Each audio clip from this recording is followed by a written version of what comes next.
Now, I'm joining you from Spain on my holiday to reflect on what was another extremely underwhelming and poor performance from England.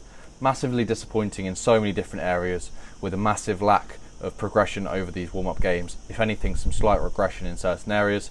On the other hand, the Flying Fijians, boy did they turn up. Incredible performance from Fiji. Their stereotypical style of, amazing offloads, pure passion, pride in everything they do. It was great to see from Fiji. They really showed the cohesion which England could only dream of having. Now I'm just going to go over the match and talk about what was a extremely disappointing match as an English person to be watching. England did start off the brighter team with some good attacking sequences. When I say good attacking sequences, nothing incredible, but as far as England standards are concerned, this moment in time, a reasonably good start. George Ford notched the 3 points from a penalty early on to give England the lead.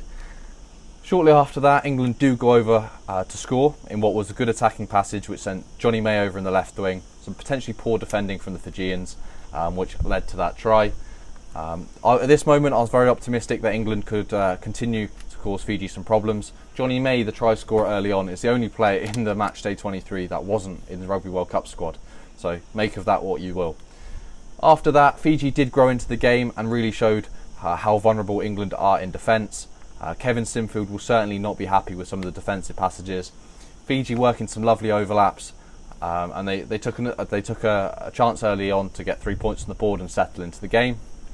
The game sort of stood like that for quite a while, and there was not another try for about 30-40 minutes. Very stagnant game early on, with neither team really getting the upper hand. A lot of knock-ons. The rain came down at Twickenham, which made it difficult to play. The second half is when things really picked up. With tries for England from Smith and a late consolation try from Joe Marchant, and for Fiji, Naya Salevu, Habuski and Kuruvoli got in to score their tries. The Fijian tries were much more impressive. England going over with for Marcus Smith's try with a little chip from George Ford. Marcus Smith was fortunate to score that try. Me personally, I don't think he was onside. I thought he was about half a yard offside. But England, lucky enough, got that try to keep him in the game. Naya Salevu's try for Fiji. Fiji just looked dangerous, completely dangerous in every single moment. Physically as well, they were putting in some good hard yards in the English 22 and really grinding out England. They're sort of playing England at England's own game. Not that England really have a game at the moment or any strengths, but if you look over the historical performances, England were usually the sort of pick and go, put the ball up the jumper sort of team, and Fiji did that quite a bit to England and sort of bullied us at our own game. Now, Fiji looked incredibly dangerous on every single counter-attack. England across the game missed 27 tackles, which is just not good enough for a tier 1 team. Now, you could almost argue England are tier 2 with the way they're playing at the moment. Just to go over a couple of things that I'm really disappointed with from England. One, the lineup didn't function. When it did, we had a reasonably good drive-in maul, but I just thought in attack we'd get into the 22, look promising, and then what do? We kick the ball away. Why do we have to kick the ball away in the 22? It's just beyond me. You've just worked so hard to get into such a good attacking position. You're 15 metres out from the Fijian line, and you kick it through from George Ford. It gets charged down, or it goes into touch. Well, Fiji just collect the line-up ball, and then they exit and go 30 metres back up the pitch, and you've gone back to square one, or even gone back a few squares. It just, I don't know, it doesn't make much sense to me. On the brighter side, England's Alex Mitchell, who's just been brought up into the Rugby World Cup squad, I thought he did well. You could see England early on looked a little bit more dangerous due to the speed of ball he was bringing to the side. Thought he box kicked well, and some good chasing from Johnny May capitalised on that. Now, Fiji, they did concede a card from Maui. Aroni Maui, the Saracens player, got yellow carded. I think it was late on in the first half. Another example of England working a very good attacking position, forcing a yellow card from Aroni Maui for pulling the maul down. That resulted in a penalty to England and the chance to go back through the maul to score a try. And England, they take the ball into the maul.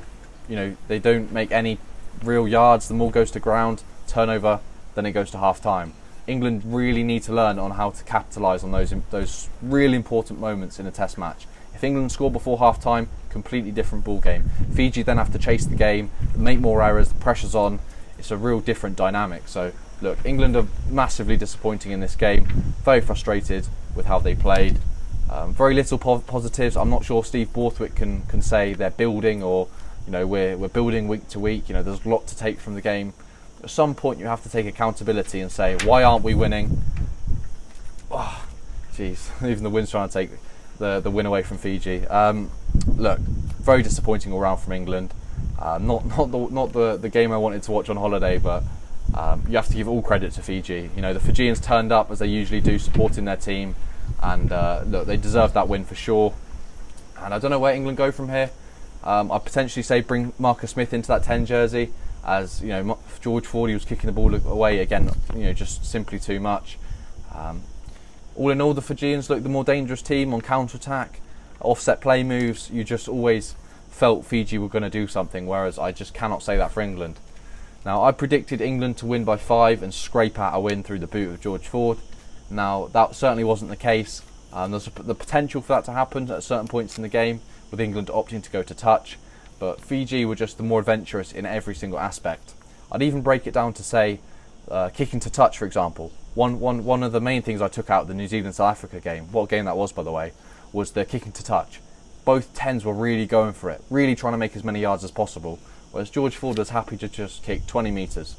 There's a very different mindset that England need. If they want to go somewhere in the Rugby World Cup, which is highly unlikely now, or just be a top nation, you have to have that mindset of pushing the boundaries and trying to make things happen. Once again, reflecting on last night's game between New Zealand and South Africa, the attendance at Twickenham, there's more people watching New Zealand South Africa in a warm-up match than there was England playing Fiji, and that is at Twickenham. England can't attract enough of their home fans, as you can see via the style of rugby they're playing, the sort of the Leicester Tiger style of rugby 2 seasons ago, where you just go from maul to maul, scrum to scrum, kick your 3 points, get a driving maul, smash power game. England they're just not doing it very well, and they're playing such a restricted game plan that players like Ollie Lawrence and your dangerous outside backs just can't do anything with the ball. So look, please tell me what you think in the comments. I'm extremely disappointed with this English performance. There needs to be a huge change in mindset, a huge change in, I'll almost say, personnel. You've got to bring in some different ideas, because look, if you continue having the same performances, you're going to continue getting the same results. And I think this is a scoreline that you can't hide behind. You can't say, oh look, we played New Zealand and they beat us. New Zealand, what an amazing team. Fiji are an amazing team, but England at home should not be losing games like this. So look, congratulations to all the Fijians out there. Incredible performance, and you should be very proud of your team. In terms of the English, we've got a lot to work on, and many errors and problems which we simply won't solve before the World Cup. So this World Cup is going to be one hell of a hard watch. Time to take our medicine in the World Cup. Looking back on it, was Steve Borthwick the right choice to bring in over Eddie Jones a year out from a World Cup? Maybe, maybe not. England's lack of consistency in selection also plays into it. Players are playing new combinations each week. How are they supposed to learn? How are they supposed to learn connections, chemistry together? I simply don't know. But yeah, let me know what you think in the comments. And once again, congratulations for Fiji. And thank you very much for watching.